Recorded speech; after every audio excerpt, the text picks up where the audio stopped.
for Denny.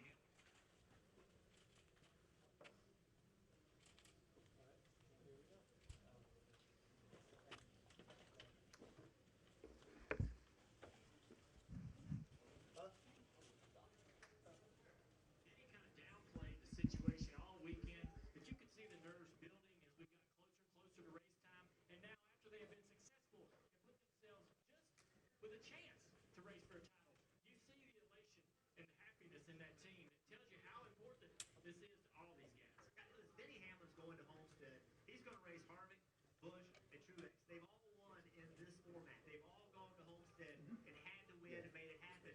Denny Hamlin did that today. And I think that's a big help because when you go somewhere and you have to win and you haven't really done that before, going against three guys that have, now you have. Now you feel like you have done it. You can do it. So I just think today, rather than him finishing second or third, and getting himself in, I think that the way he won, that's a down payment on a championship in the future. He's ready for this moment. We've said it. He said it. His crew chief said it, and he proved it today. And I just think that goes a long way.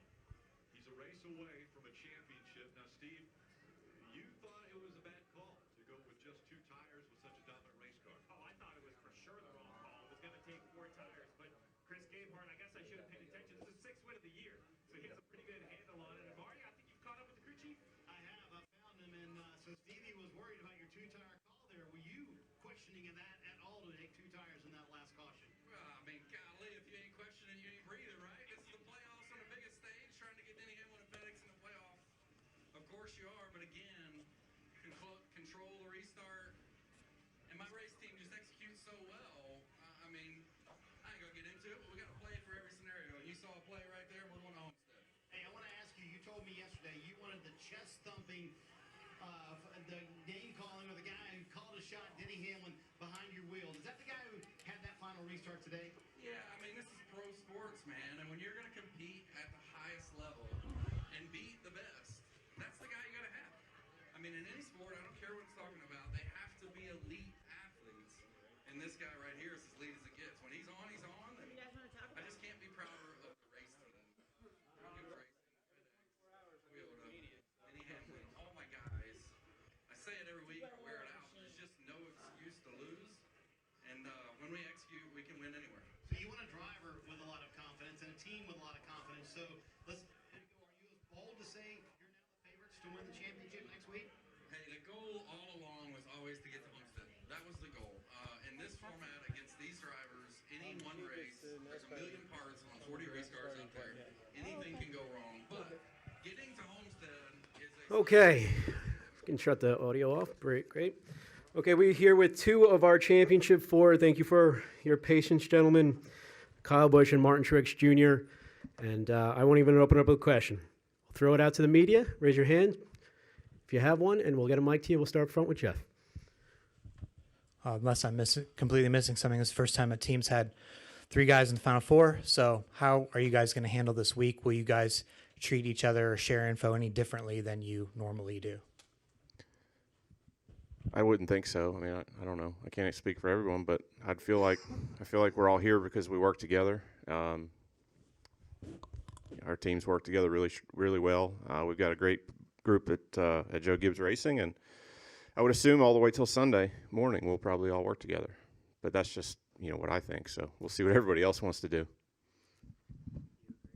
Yeah, no, I agree. I think we've done that. We've done that in the past with Carl and myself, and I wouldn't imagine it would be any different now. It's just a matter of all of us doing what we do throughout the week for preparation and everything, and getting down there. And last year Martin and myself were in, and I guess he wasn't really a teammate, but in reality they kind of still were. And we worked together all the way to Sunday. They were really, really fast and better than us. Same with Carl. He was fast in that year, and then the 17, right, when you won, we were really fast, just didn't have track position. So I think Denny said it best in the piece that we did for Fox, which was just, once you start to kind of hold back anything, then that just can kind of snowball and be bad for everybody. So I agree with him on that. Go over here to Davey and Kathy. If you do have a question, please raise your hand again so I can get a count. Davey Siegel with Front Stretch. So obviously it's always good to have a teammate win, but was there any part of you guys that was saying, well, I would rather not compete against Denny at Homestead since he has a really good track record there? No. Compete against the 4 best guys, right? Yeah, I mean, the reality is if you want to win the championship, you're going to have to win the race at Homestead. He would be in the race either way. So, yeah, I mean, we'll see how it goes. But it's cool to be here. We're excited. I think all of us are jacked up and ready to go. So we'll see what happens. Okay, we go to Kathy in the back. Kathy Brown, pitting outside the box. On a lighter side, you guys have both been in this position before, and this is kind of Denny's first time. You got any plans throughout the week to try to mess with him a little bit, get in his head, maybe give him some tips that aren't valid tips to see what he does? Oh, no, I'm not sure how you do that, really. No. Harvick did it to him in 2010. Nah. Go to Pat. No plans. Pat DeCole, NASCAR.com for Kyle. Is it any more satisfying to make it through after kind of a bumpy road in the playoffs? No, just I never questioned our ability or our opportunity to be able to go out there and achieve and get ourselves to the Final Four. We just, we had a rough road. Other teams had rougher, but we're here, and that's the good part. Okay, we're now joined Take a by shower, Kevin too. Harvick. No, not yet. Okay, you stink. And we'll go to Jerry. Jerry Jordan, KickingTheTires.net. Kyle, on the last restart there, you were all the way down into the, I guess, up to the infield fence and cut up. Almost got to Denny. Did you did you hold off at all, or ask Adam if you could pass? And he said he really didn't know. He said it looked like you went all out. And was it that important to get Denny into the championship? No, I was racing for me at that point. Denny was on the outside and had control of the restart and everything. I was trying to get by the 12 and do what I could. I heard for a moment we were 3 wide in the corner, and I lost front grip because I went that low and just got dirt on my tires. And then once it recovered and I got up off the corner, I was luckily I was ahead of the 12 already, but I was behind the 11. So once that happened, I couldn't really get close enough to the 11. So 2 tires is better than 4. Any questions in the press box? Huh? Who? Denny had 2, I had 4, and I wasn't even close. None for the press box. We'll stay down here and we'll go to Jeff. This is for Kevin. You had said that you wanted to use this weekend as a look at next year. Did you feel like you guys were able to make some gains on anything, or do you feel like less sure of yourself after this? No, I think we're pretty confident that we're, like a 5th place car. I think that's about what we thought coming in here, and that's about where we were the first race. So we just gotta do something different. We'll stay up here with Justin.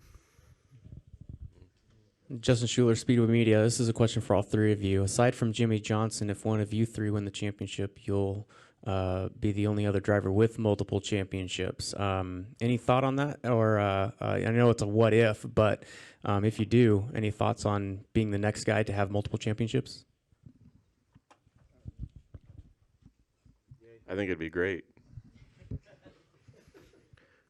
Okay, any other questions for, go to Bob.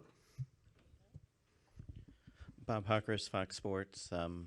For any of you, if NASCAR were to try to maybe cut the spoiler a little bit for these tracks, there's a ban on that teams can't develop new parts and pieces. Is it realistic that they could cut the spoiler, or if they cut the spoiler, would you need new parts and pieces? I mean, obviously, it looked like it was tough to pass today, especially if you had 4 tires at the end. It's been like that. But this is the championship next year. Yay.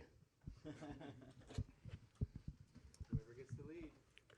Bye-bye. We'll go over here to Michael.